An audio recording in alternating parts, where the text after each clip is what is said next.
Yeah, I grew up in Brooklyn, New York in the 1950s.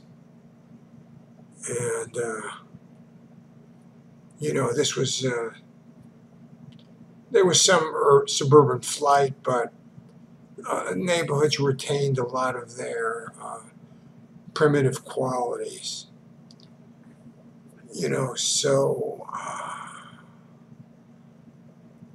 Everything was pretty groovy until they tore down Ebbets Field, which was fucking ridiculous.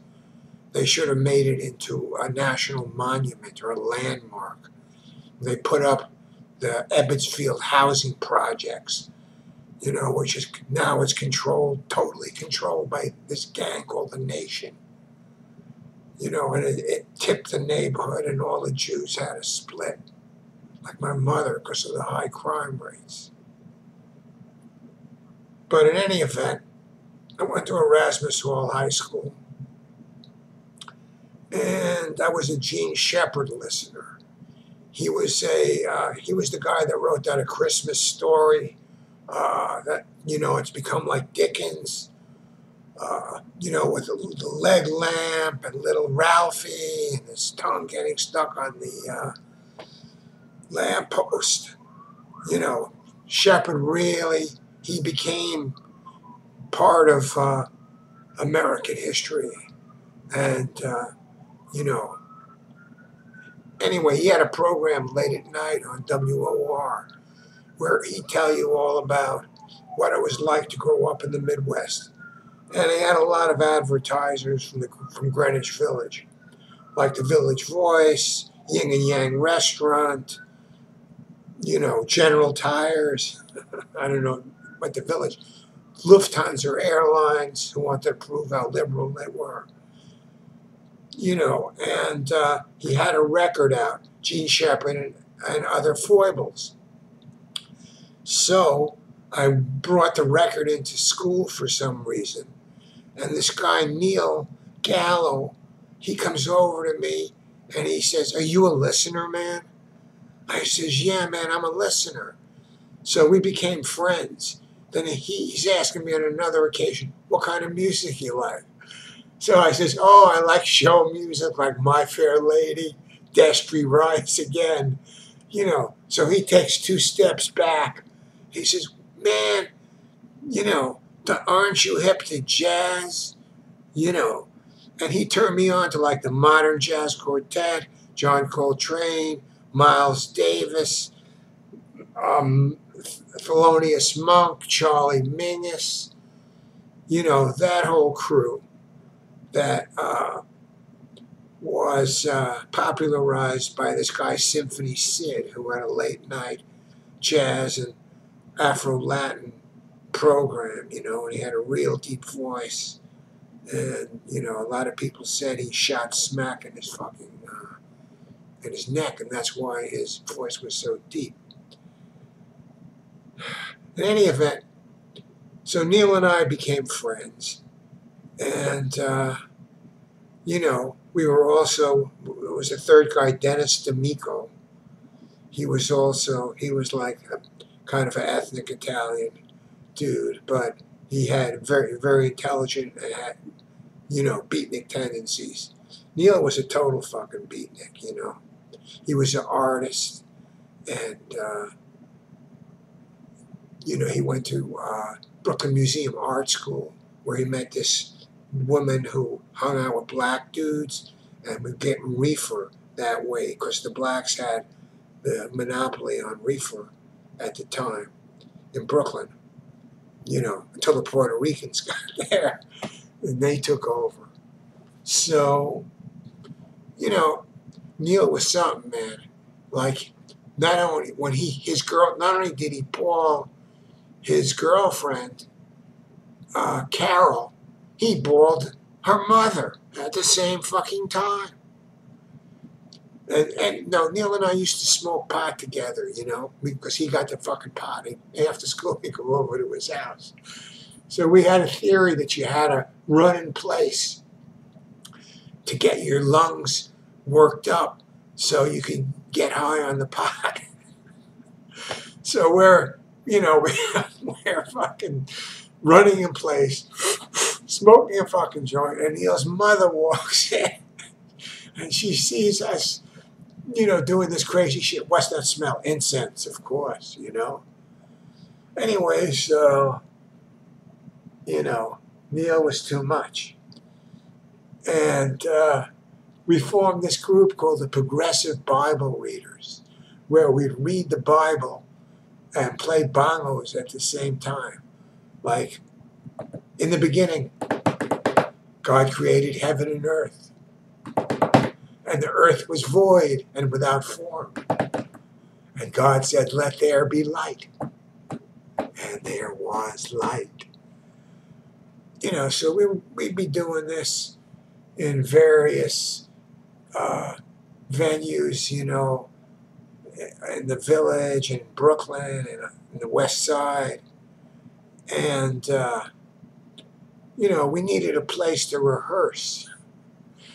So as it worked out, Neil Gallo was the nephew of the Gallo'S, the fucking Joey and Larry Gallo that Dylan sings about. Joey, king of the streets, child of clay. Joey, what made them come and want to blow you away? He'd go through that neighborhood in a convertible with two prostitutes on either side. And he was the biggest advertisement, like, join the mob, So, we needed a place to rehearse. So where we rehearsed? At Mary Gallo's house, Joey and Larry's mama. And guess what? We could make as much noise as we wanted, because nobody would call the cops on the Gallo'S. And, Marie Gallo was really nice to me. Both my grandmothers died. So she kind of took over from my grandmother. She'd feed me. She liked me. I don't know why, And she'd tell me stories like, hey, when a Joey was a kid, the monkey grinder, he used to come around. And he would give a Joey money. So I'm thinking to myself, wait a minute, isn't Joey supposed to give the monkey grinder money? He was shaking the fucking monkey down for money. Not to mention the monkey grinder. He probably got part of the monkey's banana. So, but we revered these national heroes of Brooklyn, self-made guys. They were, kind of more on the intellectual side than most gangsters. But they were gangsters, all right. Like Neil says he was over there one time, and so Larry tells him, quick, get upstairs. And he takes the mattress off the bed, folds it over, gets behind the mattress, and pulls out his gun. I say, maybe Neil's making this up.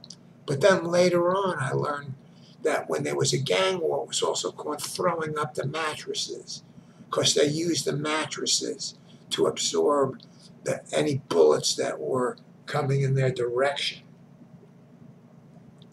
Neil once went over to one of the Gallo brothers, I'm not sure which, and he put his finger like this in his back and said, stick him up.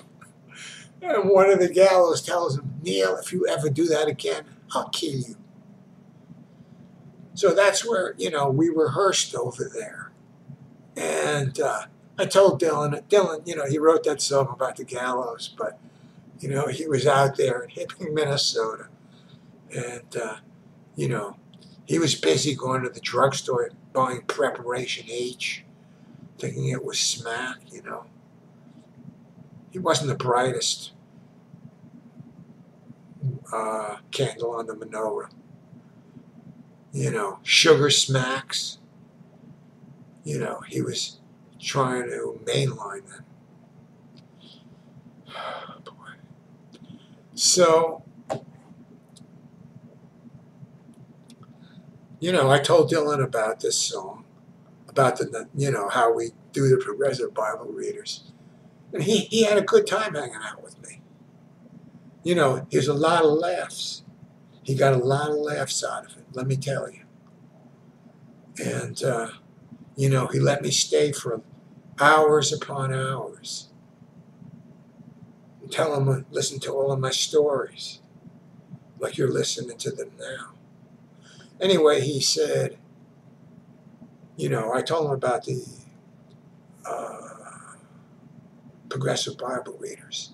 So he did a song which was similar. God gave names to all the animals in the beginning. In the beginning, and you know, there are various verses which elude me now. So that's the story, you know. My hero back then was Al Capone, Alfonso Capone, Scarface.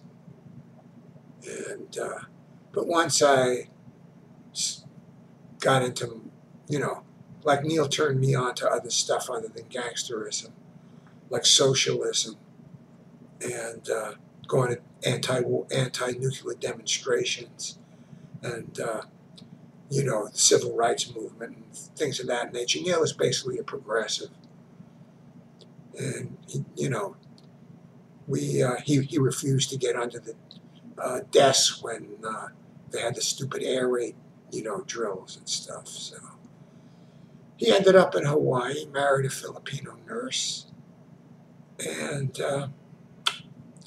he croaked for several years ago, 10 years ago or something. He fell off a sleeping loft after he started hitting the bottle again and broke his neck. And, you know, Neil tells me, remember your mother always used to tell you, watch out, you'll break your neck. And that's what he did. So, you know, I cried when he died. And, you know, Dana calls me up and says, what are you crying about? And I told him Neil died. And, you know, there's more to the story.